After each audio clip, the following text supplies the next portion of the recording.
എടാ ഷാജി, അവിടെ അങ്ങാടിയിൽ പുതിയ ഡോക്ടർ പരിശോധന തുടങ്ങിയല്ലോ. അവിടെ പുറത്തൊരു ബോർഡ് എഴുതി വെച്ചിട്ടുണ്ട്, ഫീസ് 50 രൂപ. രോഗം മാറിയില്ലെങ്കിൽ 500 രൂപ തിരികെ തരുമെന്ന്. അത് കൊള്ളാലോ. നമുക്ക് പോയി കാണിച്ചിട്ട് രോഗം മാറിയില്ല എന്ന് പറഞ്ഞ് കുറച്ച് കാശ് തട്ടാലോ.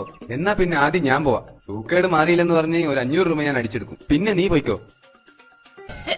അങ്ങോട്ട് കയറി പോര്. എന്താ അസുഖം? ഡോക്ടർ, എനിക്ക് രുചി അറിയാൻ കഴിയുന്നില്ല. ഇത് വളരെ സിമ്പിൾ ആണ് സിസ്റ്റർ. ആ 20-ാം നമ്പർ പെട്ടിയിലെ മരുന്ന് ഇയാൾക്ക് കൊടുക്ക്.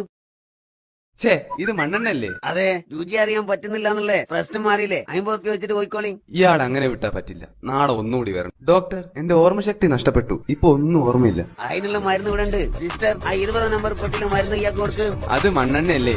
അതല്ലേ ഇന്നലെ എനിക്ക് വന്നപ്പോ തന്നത്? അപ്പൊ അത് ഓർമ്മ ഉണ്ട്. എന്നാ പിന്നെ നിങ്ങൾക്ക് ഓർമ്മശക്തി തിരിച്ചു കിട്ടി. ഇത് എന്നിട്ട് പോയിക്കോളി. ഡോക്ടർ, എന്റെ കാഴ്ച നഷ്ടപ്പെട്ടു. ഓ മൈ ഗോഡ്, ഇതിന് നമ്മുടെ കയ്യിൽ മരുന്നില്ല. ഇത് 500 റുപ്യ.